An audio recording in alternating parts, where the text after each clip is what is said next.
waktu. Kemudian bahwa kita berpuasa harus mulai tanggal 1 Idul Fitri tanggal 1. Sekarang Bapak Ibu menapa pengertian tanggal 1? Dengan pun nate ngaji definisi tanggal 1 apa dereng? Teng fikih napa niki kira-kira? Sulam Toka di boten wonten, Safinah di boten wonten. Teng takrib wonten boten dulu. Teng takrib wonten boten. Teng bulan putusan tarji ada nggak sih tanggal 1? Apa definisi tanggal 1? Puasa harus mulai tanggal 1, Idul Fitri tanggal 1. Tapi masa Bapak Ibu nggak ngerti apa itu pengertian tanggal 1? Munggue Muhammadiyah, ya. Munggue Muhammadiyah tanggal 1 adalah wujudul hilal. Asal hilal sudah muncul di atas ufuk dalam satu negara sudah disebut tanggal 1. Bapak Ibu hilal ngertos nggih? Napa kopi hilal? Napa hilal? Bulan purnama. Kok bulan purnama? Bulan tanggal 1 namanya hilal. Kalau bulan purnama namanya apa? Kalau bulan purnama namanya badrun. Ini tanda-tanda atau foto janji. Tola'al badru alaina. Tola'al badru alaina wajaba syukru alaina mada'a lillahida. Monggo Muhammad ya atau berjanjian kan? Padahal mestinya Muhammadiyah itu diterima kasih kalau kita janji loh. Karena kita pilihlah yang banyak menyebut Muhammadiyah. Walamma arata laula ibraza haqqatil Muhammadiyah Allah. Orang NU ya orangnya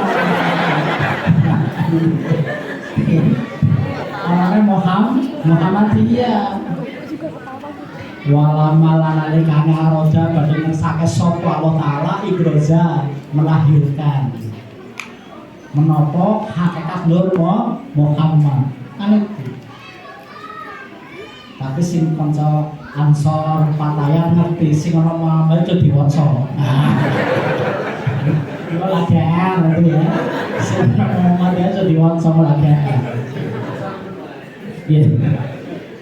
Tapi sing pemuda Muhammadiyah PM NA orang ngerti orang diwaca. Kenapa mboten mudeng? Orang mudeng nek kata Muhammadiyah kenapa? Orang tahu mongso. Nah ini jadinya kesalahan bareng. Sing siji kebablasan, yang siji babar blas. Salah bareng. Jadi yang satu kebablasan, yang satu babar blas. Kenapa babar blas? Oh ini karya sastra kok. Ini karya sastra mosorat diwaca. Jenengan purun maca Patan, jenengan purun maca sair Gibran. Lah kok maca berjanji boten purun. Sebagai karya sastra tidak lebih dari itu. Bukan untuk dikeramatkan, tapi sebagai karya sastra butuh diapresiasi, dihargai.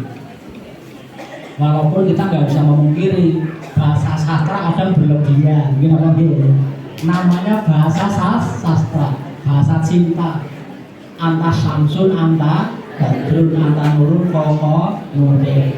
Engkaulah matahari, engkaulah bulan purnama, engkaulah saya di atas saya. Tapi itulah bahasa cinta. Bahasa cinta berlebihan biasa.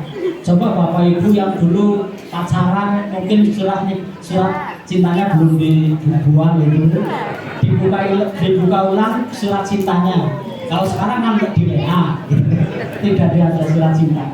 Coba Bapak Ibu buka ulang surat cinta suami atau istri, sekarang buka ulang, mesti berlebihan. Namanya bahasa cinta, engkaulah segalanya. Engkaulah segalanya. Itu kan musyrik ya. Itu kan musyrik. Nek engkaulah segalanya, lu Gusti Allah mempundi saudara. Itu kan musyrik, tapi lah bahasa cinta. Engkaulah segalanya. Saya tidak bisa hidup tanpa kamu. Kan musyrik itu ya. Musyrik itu sudah melelehkan Allah, tapi itulah namanya bahasa cinta. Itulah bahasa cinta.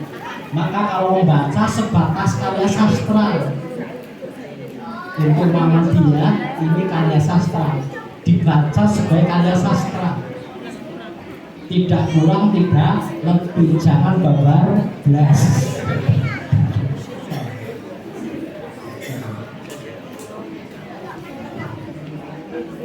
Mumbai Muhammadiyah namanya salah satu adalah wujudul hilal.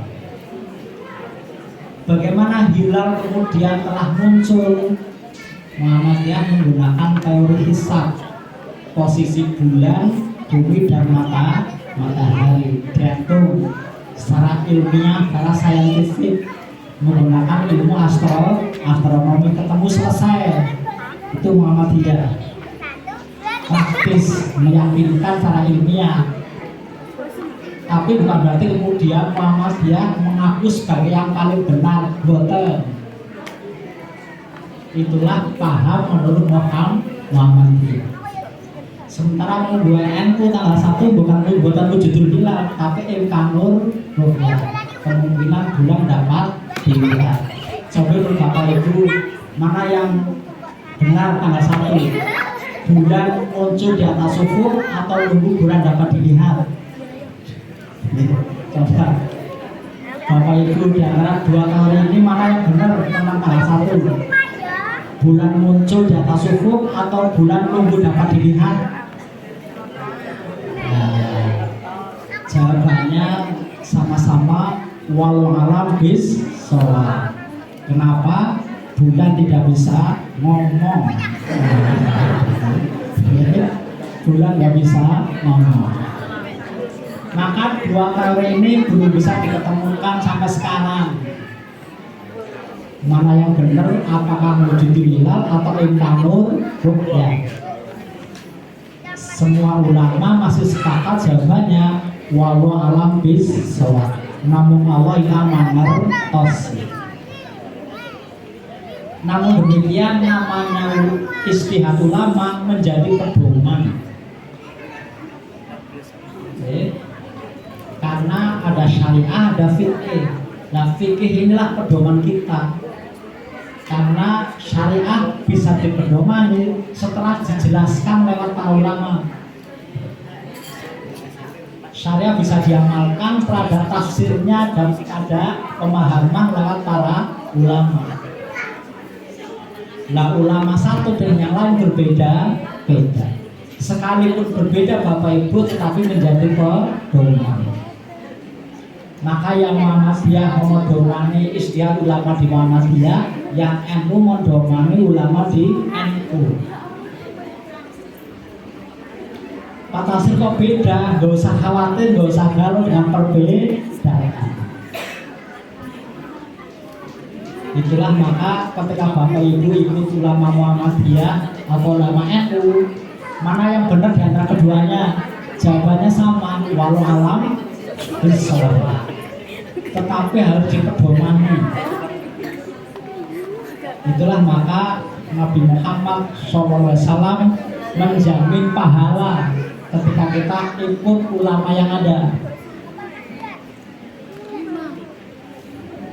Sehingga yang Muhammadiyah pedomanilah apa yang diputuskan Muhammadiyah, yang NU nanti ikut pedoman yang diputuskan oleh NU.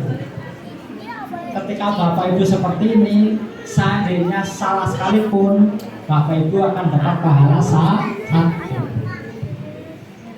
Kanjeng Nabi Muhammad SAW mendikau Bismillahirrahmanirrahim, idza ijtahadal hakimu fa asaba fahuwa ajrani.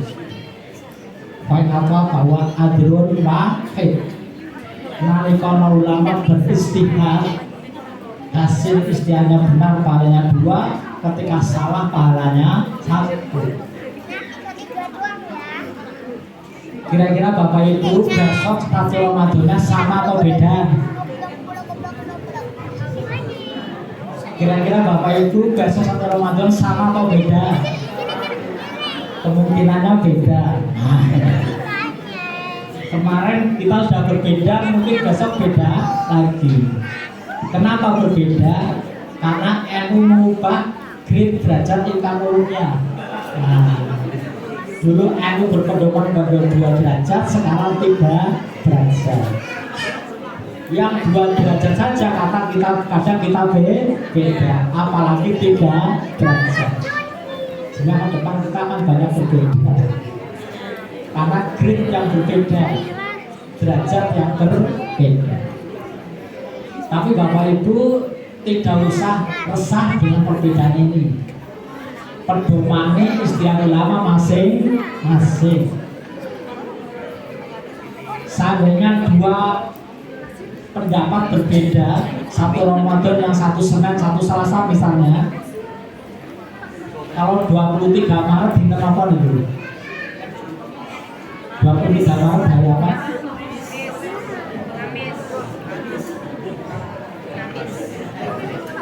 Hari apa? 23 Maret? Hari Kamis, sehingga mungkin anu mereka hari Jumat. Tanggal 1-2 kali mungkin Bapak Ibu. Tanggal 1 tidak mungkin 2 kali. Tanggal 1 pasti hanya 1 kali. Maka kalau salah terjadi 2 kali, hanya 2 kemungkinan.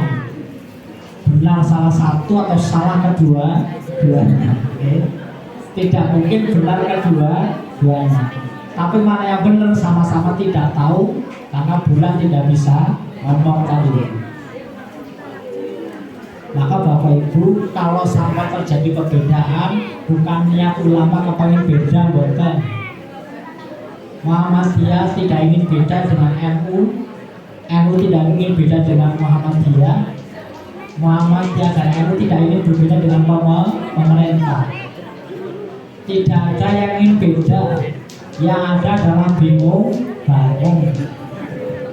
Kenapa bingung bareng? Karena di bulan tidak bisa ngomong. Tetapi namanya hasil istihad ulama, namanya pemahaman, tidak boleh untuk menyalahkan hasil istihad ulama yang lain. Sehingga keputusan Muhammadiyah yang menetapkan bahwa 1 Ramadan jatuh pada tanggal 23 Maret tidak boleh untuk memvonis salah kepada yang lain.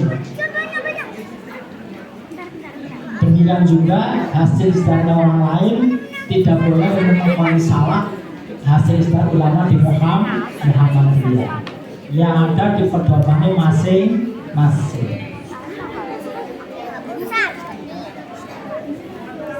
Sehingga sekali lagi, apa yang diputuskan Muhammadiyah tidak boleh untuk menyalahkan hasil istihad ulama di luar Muhammadiyah dan juga sebaliknya. Yang ada adalah untuk diperdomani. Hasil repot-repot tidak ada. Muhammadiyah membuat, NU membuat, Indonesia membuat. Kalau tidak ikut Arab saja, boleh. Kalau Arab kan tinggal itu aja Arab. Tapi ulama sebagian jawab, wong Arab ya ngaruan bener. Arab ya ngaruan bener. Maka sampai sekarang kita belum ada kata sepakat tentang definisi tanggal 1. Itulah Bapak Ibu, sehingga tidak niat ulama kepengen beda, tidak ada niat Muhammadiyah kepengen beda, tidak. Yang ada adalah Bapak Ibu tidak mudah memahami waktu. Sementara ibadah semua terikat dengan waktu. Maka kita harus memahami kepada para ulama hasil yang berbeda, karena memang tidak mudah memahami waktu. Jangan sampai kemudian ulama tidak dialogi karena beda. Tidak mudah Bapak Ibu. Tidak mudah. Sekarang sudah mulai berpikir bagaimana kepengen sama, tapi ternyata tidak mudah. Maka kemudian kita lihat, mudah-mudahan kita sampai bulan Ramadan ya. Kalau kita baca di Ustaz Ahmad bin Hanbal, kalau kita baca di Ustaz Ahmad bin Hanbal, itu ada doa ketika Nabi masuk bulan Rajab. Nanti redaksinya beda-beda, tapi saya baca yang di Ustaz Ahmad bin Hanbal. Allahumma barik lana fi Rajab wa Sya'ban wa barik lana fi Ramadan. Itu malah di Musnad Ahmad bin Hanbal. Kalau di hadis lain beda-beda lagi. Jadi Allahumma barik lana fi Rajab wa Sya'ban wa barik lana fi Ramadan. Mudah-mudahan Bapak Ibu insya Allah nanti kita akan ketemu bersama-sama di bulan Ramadan. Sehingga sekarang kita masuk bulan Rajab. Bulan Rajab termasuk bulan haram. Bulan haramnya Rajab mergo wonten Isra Mi'raj atau karena memang sudah kebiasaan orang Arab memuliakan bulan Rajab. Bapak Ibu, kenapa bulan Rajab masuk kategori bulan hurum? Bulan haram ada berapa Bapak Ibu? Ada 4. Satu adalah nopo. 1 Dzulqa'dah, 2 Dzulhijjah, 3 Muharram. Dzulqa'dah, Dzulhijjah, Muharram. Dzulqa'dah sebulan sebelum haji, Dzulhijjah bulan haji, Muharram setelah haji. 3 bulan ini berturut-turut terkait dengan haji, itulah menjadi bulan haram. Pertanyaannya, Bapak Ibu, kenapa Rajab masuk bulan haram?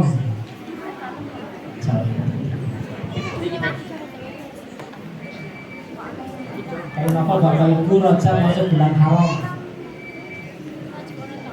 Kan gak ada hubungannya dengan haji. Dzulqa'dah, Dzulhijjah, Muharram itu 3 berturut-turut terkait dengan haji. Persiapan haji, haji dan setelah haji. Tapi kenapa Rajab kok masuk bulan haram?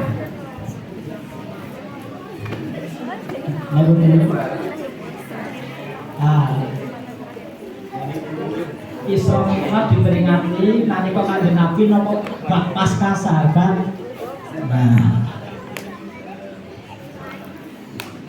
Jadi bulan Rajab masuk kategori bulan haram karena sudah menjadi kebiasaan orang Arab sebelum Islam datang, sudah biasa memuliakan bulan Rajab. Jadi sebenarnya orang-orang Arab jahiliyah sebelum Islam datang sudah biasa memuliakan bulan Rajab. Begitu Quran datang, Quran tetap kultural lagi. Itu kan namanya Quran itu kultural.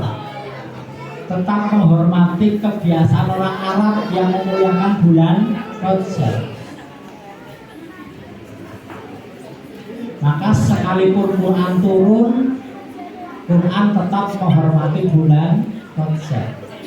Bentuk penghormatannya apa Bapak Ibu? Bentuk penghormatan bulan Rajab nalika zaman Kanjeng Nabi dan orang-orang sebelum Islam datang, apa bentuk penghormatannya? Tidak boleh berperang, tidak boleh berperang. Tidak boleh berperang di 4 bulan ini. Itu artinya monggo perang, asal di bulan ini jangan ada perang. Arab itu selalu banyak perang. Karena di Arab perang antar suku itu tinggi sekali. Itulah kenapa orang Arab tidak suka punya anak perempuan. Kenapa? Susah diajak perang. Nah, gitu. Angel diajak perang. Apalagi dulu belum ada pempes. Belum ada pempes, apa hubungannya? Belum ada hubungannya. Bayangkan dalam suasana perang harus datang bulan, coba. Ya. Dalam suasana perang harus datang bulan. Itu rekor. Itulah maka saya jangan sampai punya anak perempuan. Karena perang antar suku luar biasa Arab itu. Terkosong kalau harus punya anak perempuan. Maka sangat bangga kalau anaknya laki. Maka lalu mereka pesta ketika lahir anaknya laki-laki, jadilah akikoh. Sehingga akikoh itu juga kebiasaan orang Arab sebelum Islam datang. Jangan dikira akikoh itu asli dari Islam, boten. Orang Arab sudah biasa akikoh sebelum Islam datang. Begitu Islam datang, Nabi minta direvisi akikoh itu. Tidak hanya untuk laki-laki tapi juga perempuan. Maka harus masih pada hanya Nabi Muhammad para perempuan itu, karena dihargai. Yang tadinya tidak ada sama sekali, kemudian ada akikoh untuk perempuan. Dulunya hanya untuk laki-laki, karena bangganya kalau perempuan malah aib, punya anak perempuan lah aib. Tapi begitu Nabi lahir, kemudian Islam datang, tidak lagi aib, tapi dihormati dengan cara yang sama. Maka kok tidak hanya untuk anak laki-laki, tapi juga perempuan. Inilah yang kemudian oleh NU dipakai kaidah fikih. Al-muhafadzatu ala qatil sholih wal adu bil jadibil aslah. Tapi kaidah fikih ini sebenarnya juga NU, tapi semua. Kaidah fikih ini bukan milik NU, milik umat Islam. Al-muhafadzatu ala qatil sholih wal adu bil jadibil aslah. Memelihara tradisi lama yang baik, mengambil tradisi baru yang lebih baik. Walaupun dengan perubahan disesuaikan dengan syariat Islam, tetapi tidak berarti kemudian setiap tradisi dihabisi, boten. Maka Quran tetap menghormati tradisi orang Arab sebelum Islam datang, menghormati bulan Rajab. Jangan ada perang bulan Rajab. Bulan yang dimuliakan, bulan yang dihormati sebelum Islam datang. Maka bulan Islam datang, Quran tetap menghormati bulan Rajab. Apa bentuk penghormatan orang Arab sebelum Islam datang dalam menghormati bulan Rajab? Pesta. Nah, pesta. Motong onta yang terbaik untuk pesta.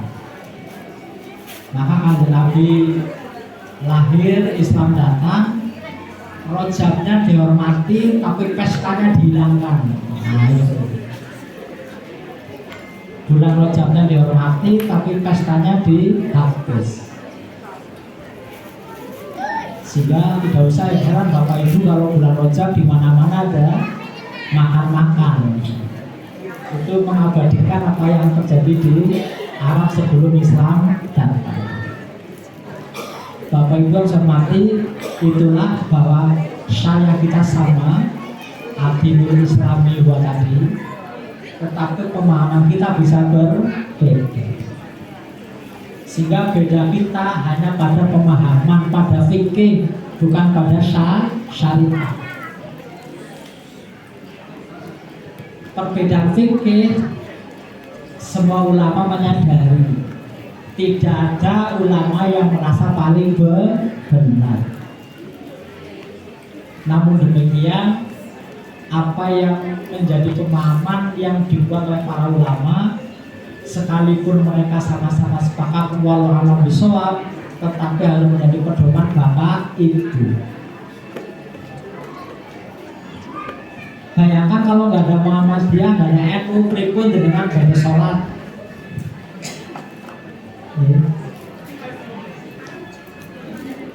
Karena ada Muhammadiyah, Bapak Ibu tahu kapan 1 Ramadan. Karena ada NU, tahu kapan 1 Ramadan. Karena ada NU, bagaimana rumusan sholat subuh. Ada Muhammadiyah, bagaimana rumusan sholat subuh. Kalau nggak ada, Bapak Ibu kemana Bapak Ibu mengacu mau sholat, coba? Quran hadis yang terjemahkan siapa? Para ulama. Ulama di Muhammadiyah, ulama di NU. Maka Muhammadiyah kemudian di dalam membuat istiad itu, Muhammadiyah punya etika, punya sopan santun, punya pedoman. Salah satu yang menjadi pedoman bagi ulama Muhammadiyah dalam menyampaikan hasil istihad ulama itu namanya terbuka dan toleran. Muhammadiyah itu terbuka dan toleran.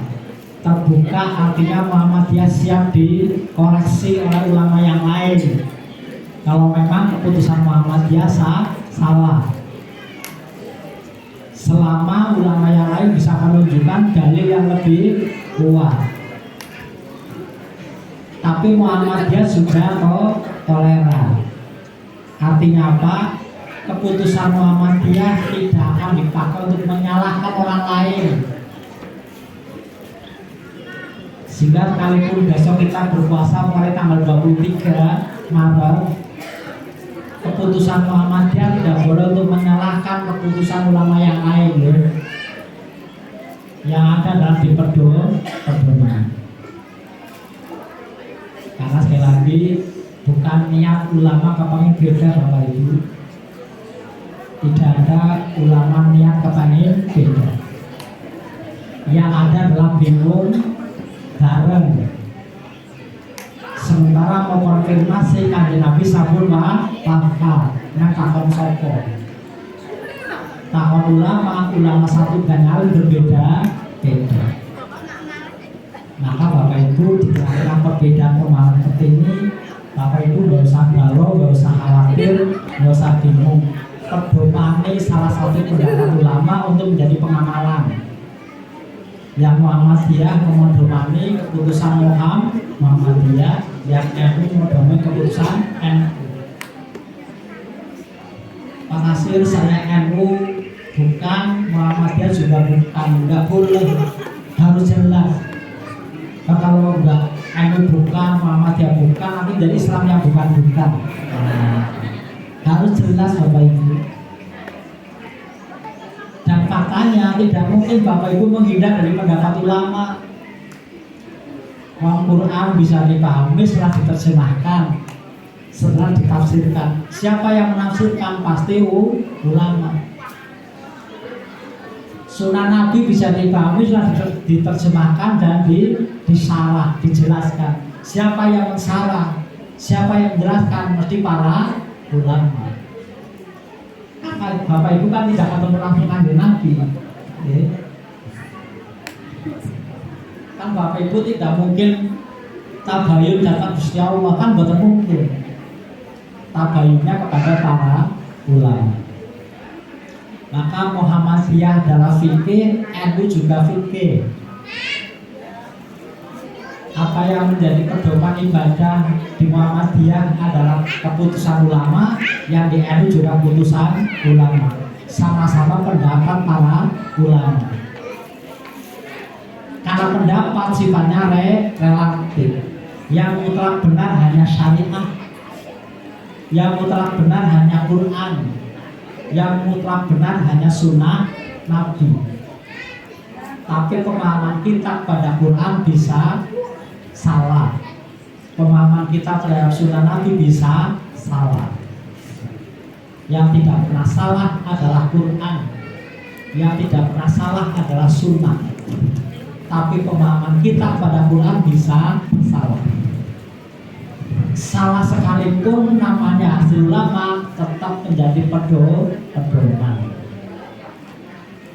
Maka Muhammadiyah memutuskan puasa tanggal 1 Ramadan besok 23 Maret itulah pedoman.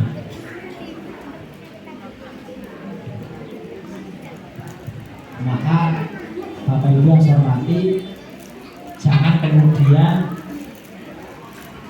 kita tidak menghormati istihad ulama. Sekalipun besok beda misalnya, sekali lagi tidak ada niat ulama kepengen beda. Tetapi Quran tidak mudah dipahami, sunnah juga tidak mudah dipahami. Karena tidak mudah dipahami, ulama dengan sekuat tenaga, dengan segala kemampuan, mengerahkan segala kemampuannya untuk menghasilkan pedoman. Itulah hasilnya edaran PP Muhammadiyah. Langsung isinya 5 poin, gitu Bapak Ibu. Isinya langsung 5 poin. Kapan 1 Muharram? Kapan 1 Ramadan? Kapan 1 Syawal? Kapan 1 Dzulhijjah? Kapan 9 Dzulhijjah? Dan kapan 10 Dzulhijjah? Langsung set 5 poin Muhammadiyah. Pintar Muhammadiyah. Langsung ngerti sak durunge minara. Jangankan Ramadan ini, 10 tahun yang akan datang Muhammadiyah sudah tahu kapan lebaran. Kok tinggal ngitung.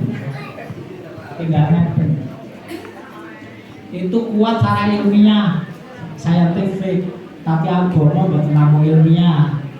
Agama ada dalil. Nah dalilnya dilarangnya sumu liruyatihi wa afiru liruyatihi.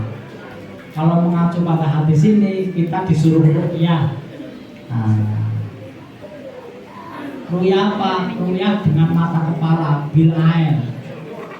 Tapi Muhammadiyah, nah kalau dengan ilmu udah cukup, kenapa bil ain kan gitu? Maka Muhammadiyah ru'yah bil ilmi. Nah itu ya. Muhammadiyah ru'yah bil ilmi. Mana yang benar, ru'yah bil aini atau ru'yah bil ilmi? Nah, takon sopo.